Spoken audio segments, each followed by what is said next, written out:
उप मुख्यमंत्री की अध्यक्षता में जन आक्रोश महिला सम्मेलन कार्यक्रम हुआ आयोजन। नारी शक्ति वंदन अधिनियम को लेकर सरकार का बड़ा संदेश, महिलाओं को अधिकार दिलाने की प्रतिबद्धता। प्रधानमंत्री के संकल्प का जिक्र, मातृशक्ति को 33% आरक्षण दिलाकर रहेंगे। बरेली, 24 अप्रैल। प्रदेश के उप मुख्यमंत्री केशव प्रसाद मौर्य की अध्यक्षता में आज जन आक्रोश महिला सम्मेलन कार्यक्रम का आयोजन इन्वर्टिस यूनिवर्सिटी में किया गया। इस अवसर पर उप मुख्यमंत्री ने अपने संबोधन में कहा कि यह एकता और एकजुटता का विषय है और बताया कि 16, 17 और 18 अप्रैल को संसद का सत्र बुलाकर महिलाओं को 33% आरक्षण देने का प्रयास किया गया, लेकिन विपक्ष के विरोध के कारण यह संभव नहीं हो सका। उन्होंने कहा कि यदि विपक्ष का सहयोग मिलता और पर्याप्त सांसद समर्थन में होते तो यह ऐतिहासिक बिल पास हो सकता था। उन्होंने पंचायतों और नगर निकायों में महिलाओं को मिले आरक्षण का उदाहरण देते हुए कहा कि इसी का परिणाम है कि आज बरेली में जिला पंचायत अध्यक्ष के रूप में एक महिला नेतृत्व कर रही हैं। उन्होंने कहा कि प्रधानमंत्री ने जब राष्ट्र के नाम संबोधन दिया कि ना मैं हिम्मत हारा हूं, ना मेरा हौसला टूटा है, मैं मातृशक्ति को 33% आरक्षण दिलाकर रहूंगा। उन्होंने कहा कि महिलाएं जिस भी क्षेत्र में अवसर पाती हैं वहां उत्कृष्ट कार्य करती हैं, लेकिन मुख्य बात है अवसर मिलना चाहिए और यह मौका भाजपा देगी। लेकिन विपक्ष ने माखौल उड़ाने का कार्य किया है, उन्हें आधी आबादी का श्राप लगेगा और भाजपा को आधी आबादी का आशीर्वाद मिलेगा। उन्होंने कहा कि नारी शक्ति वह है जो सती के रूप में यमराज से अपने पति के प्राण वापस ले आई थी और रानी लक्ष्मीबाई के रूप में अपने दुधमुहे बच्चे को पीठ में बांधकर अंग्रेजों से लड़ी थी तथा सावित्रीबाई फुले ने महिलाओं को पढ़ने का अधिकार दिया। उन्होंने बताया हमारी सरकार ने 40 करोड़ महिलाओं का बैंक खाता खुलवाया, 10 करोड़ घरों में शौचालय बनवाया, 0.7 करोड़ गरीब परिवारों को आवास दिए जिनमें 90% महिलाओं के नाम है। आयुष्मान कार्ड, 10 करोड़ महिलाओं को उज्ज्वला योजना के तहत सिलेंडर, 0.3 करोड़ महिलाओं को लखपति दीदी बनाया तथा 0.6 करोड़ महिलाओं का लखपति दीदी बनाने का लक्ष्य पुन लिया गया है। उन्होंने कहा कि प्रधानमंत्री का नारा है बेटी बचाओ बेटी पढ़ाओ और बेटी को आगे बढ़ाओ। उन्होंने कहा कि देश की नारी शक्ति का सम्मान अगर किसी ने किया है तो भाजपा ने किया है। हमारे देश की राष्ट्रपति व प्रदेश की राज्यपाल भी महिला हैं। उन्होंने कहा कि विपक्ष ने 2026 में जो पाप किया है उसका परिणाम 2027 में उसे भुगतान पड़ेगा। यह विरोध इस परिसर का नहीं रहना चाहिए, इसे घर घर तक पहुंचाना है। इस अवसर पर वन एवं पर्यावरण मंत्री अरुण कुमार ने अपने विचार रखते हुए कहा कि भाजपा महिलाओं को 33% आरक्षण देना चाहती थी, लेकिन विपक्ष के कारण यह संभव नहीं हो पाया। महापौर ने कहा कि विपक्ष ने महिलाओं के सपनों को कुचलने का कार्य किया है। जिला पंचायत अध्यक्ष ने कहा कि नारी का उत्थान और नारी का सम्मान यही है भाजपा की पहचान, लेकिन विपक्ष ने महिलाओं के साथ छल किया है। सांसद ने कहा कि महिलाओं के सम्मान के लिए 33% आरक्षण देने की बारी जब आई तो लेकिन विपक्ष के कारण यह संभव नहीं हुआ, यह आक्रोश जन जन तक जाए। क्षेत्रीय अध्यक्ष भाजपा दुर्विजय सिंह शाक्य ने कहा कि देश के प्रधानमंत्री ने 2047 तक देश को विकसित भारत बनाने का सपना देखा, जिसके लिए महिलाओं की सहभागिता आवश्यक है। उन्होंने कहा कि महिलाओं को 33% आरक्षण देने का प्रयास किया गया था, जिसे विपक्ष ने रोक दिया। इस अवसर पर वन एवं पर्यावरण मंत्री डॉक्टर 0 अरुण कुमार, महापौर डॉक्टर 0 उमेश गौतम, जिला पंचायत अध्यक्ष रश्मि पटेल, सांसद बरेली छत्रपाल गंगवार, विधान परिषद सदस्य कुंवर महाराज सिंह व बहोरन लाल मौर्य, विधायक मीरगंज डॉक्टर 0D0C0 वर्मा, विधायक नवाबगंज डॉक्टर 0M0P0 आर्य, विधायक बिथरी चैनपुर डॉक्टर 0 राघवेंद्र शर्मा, जिला अध्यक्ष सोमपाल शर्मा, आंवला जिला अध्यक्ष आदेश प्रताप सिंह, महानगर अध्यक्ष अधीर सक्सेना, महिला ब्लॉक प्रमुख सभासदगण सहित अन्य जनप्रतिनिधिगण मौजूद रहे। SK आवाज बरेली से संवाददाता।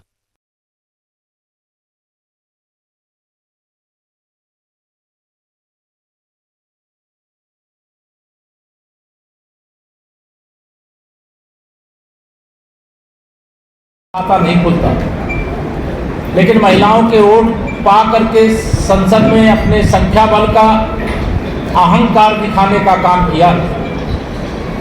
देश के माननीय प्रधानमंत्री जी ने राष्ट्र के नाम अपने संबोधन में स्पष्ट तौर से कहा है कि हम हिम्मत भी नहीं हारे हैं और हमारा हौसला भी नहीं टूटा है और भारतीय जनता पार्टी देश की आधी आबादी को उनका हक अर्थात 35% आरक्षण दिला करके ही रहेगी। माननीय प्रधानमंत्री जी जब मुख्यमंत्री थे तो मुख्यमंत्री के रूप में भी उन्होंने महिला सशक्तिकरण के लिए अनेक बड़े कदम उठाए थे और जब भारतीय जनता पार्टी की ओर से प्रधानमंत्री पद के प्रत्याशी घोषित हुए थे तो उन्होंने प्रत्याशी के रूप में भी देशवासियों से कहा था कि बेटी बचाओ बेटी पढ़ाओ और बेटियों को आगे बढ़ाओ। भारतीय जनता पार्टी की देश में सरकार बनने से पहले लिंगानुपात में बहुत बड़ा अंतर था। अब मामूली अंतर बचा है, लेकिन माननीय प्रधानमंत्री जी के प्रयास के परिणाम स्वरूप देशवासियों के मनमानस में ये आ गया है कि बेटी बेटी एक समान, बेटी बेटा एक समान, उनमें कोई अंतर नहीं है। लेकिन सबसे दुखद क्षण हुआ था जब संसद में नारी शक्ति बंधन संशोधन अधिनियम का समर्थन नहीं मिला और माननीय प्रधानमंत्री जी का जो प्रयास था उसका परिणाम आने से वंचित होना पड़ा। उस समय कांग्रेस के सांसद, समाजवादी पार्टी के सांसद, टीएमसी के सांसद, डीएमके के सांसद महिलाओं को आरक्षण का जो मौका नहीं मिला इसकी खुशी मना रहे थे, मेजें थपथपा रहे थे। वह खुशी नहीं थी, वो मेजें थपथपाना नहीं था, इस देश की आधी आबादी को चिढ़ाने का काम किया गया था। एक समय श्रीमती प्रियंका गांधी कांग्रेस की जो सांसद हैं वो कहा करती थी कि बेटी हूं मैं लड़ सकती हूं, लेकिन जब गांधी खानदान में इस परिवार में दो महिलाएं, एक श्रीमती सोनिया गांधी हैं जो राज्यसभा की सांसद हैं, एक श्रीमती प्रियंका गांधी जी हैं जो लोकसभा की सदस्य हैं, और उत्तर प्रदेश के जो मुख्यमंत्री रहे हैं श्री अखिलेश यादव जी, वह भी संसद में है और उनकी पत्नी भी सांसद बनी हुई है।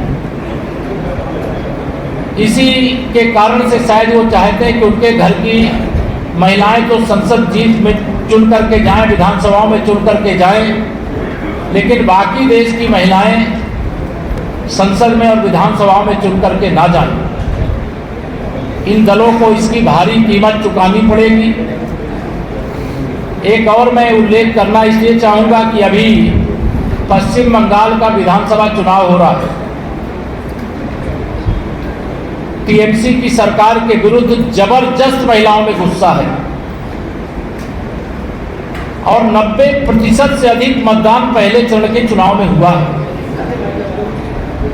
और मैं यह भी कह सकता हूं कि पश्चिम बंगाल में जब 4 मई को वोटों की गिनती होगी तो आधी आबादी के आशीर्वाद से 4 मई टीएमसी गई का जो नारा है वह पूरा देश दोहराने का काम करेगा और जिन लोगों ने महिलाओं का विरोध किया उनको सत्ता से हटाने का काम करेगा। और 2027 में जब यूपी विधानसभा का चुनाव होगा